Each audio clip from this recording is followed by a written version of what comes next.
After my husband's funeral, I went to my sister's son's first birthday party, still numb from grief, still trying to remember how to breathe.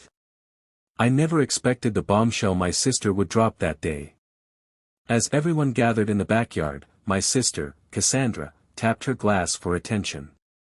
Then, with a dramatic flair that would have made a soap opera proud, she declared, "My son, Lucas, is actually Adam's child. And according to Adam's will, I'm entitled to half of Bridget's $800,000 house." The crowd gasped. My parents froze. And I, Bridget, 34 years old, newly widowed, simply smiled and said, "Oh, I see." Then I bit the inside of my cheek to stop myself from laughing. Because what Cassandra didn't know, was that her story was impossible. How it all began. Adam and I met 12 years ago at a charity auction for children with cancer. He was handsome, kind, and effortlessly charming, the kind of man who remembered the waiter's name and tipped double. He won a painting I'd been admiring all night, a watercolor of the Boston skyline at sunset, and then walked over and handed it to me. "I noticed you looking at this all evening," he said with a grin. "I think it belongs with you." That was Adam, thoughtful to the core.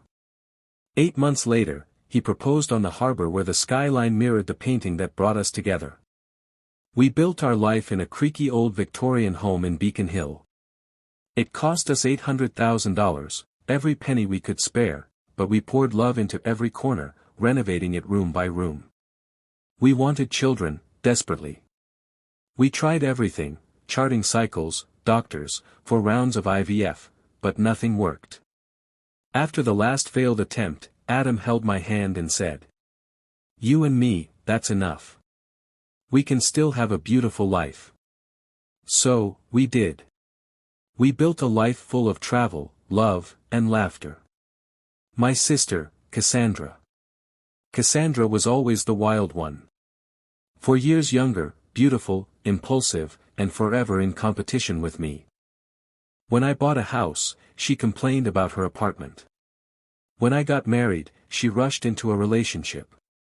And when Adam and I struggled with infertility, she seemed to delight in her effortless luck. Still, I loved her. Family was family. 2 years before Adam died, Cassandra announced her pregnancy, a miracle, she called it. I pushed aside my jealousy and became the best I could. I babysat Lucas, soothed him through his colic, and knitted him blankets by hand. Adam, though kind, kept his distance from the baby. I thought it was just too painful for him. The day everything shattered. 3 months ago, Adam kissed me goodbye before work. "Just a migraine," he'd said. An hour later, he was gone. A sudden aneurysm. 36 years old. After the funeral, I lived in a haze of paperwork and pain. So when my mother insisted I attend Lucas's birthday, "Adam would want you to go," I agreed, half-heartedly. At the party, the air felt strange. People whispered. Then Cassandra made her announcement, her voice steady, rehearsed, cruel. She even pulled out what she claimed was Adam's updated will. It looked official enough to fool strangers. But I'd been married to a lawyer for 11 years, I knew instantly it was fake. The phrasing was wrong, and the signature wasn't Adam's. So I smiled and said simply, "Thank you for sharing this with me." Then I left. And once I was in my car, I burst out laughing, bitter, breathless laughter. Because her story wasn't just vile, it was biologically impossible. The truth Cassandra never knew. 3 years earlier, Adam had undergone surgery for a medical condition. During that procedure, he'd also had a vasectomy, 2 years before Lucas was even conceived. Only Adam, his doctor, and I knew. Not even our parents were aware. And there was more. When Cassandra had first crossed the line, flirting, sending late-night texts, showing up at his office, Adam had gone straight to our attorney, James Wilson, to document everything. He even updated his official will and stored it, along with his medical records, in a safety deposit box, just in case. After the party, The morning after Cassandra's announcement, I went to the bank and opened that box. Inside, I found Adam's authentic, notarized will leaving everything to me. His medical records, confirming the vasectomy.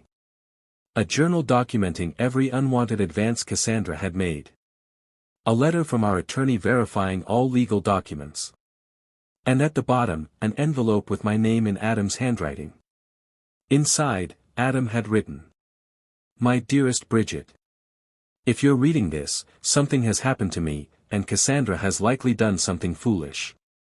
Please know I tried to protect you. Use these documents to defend yourself. You've always seen the best in people, even those who don't deserve it.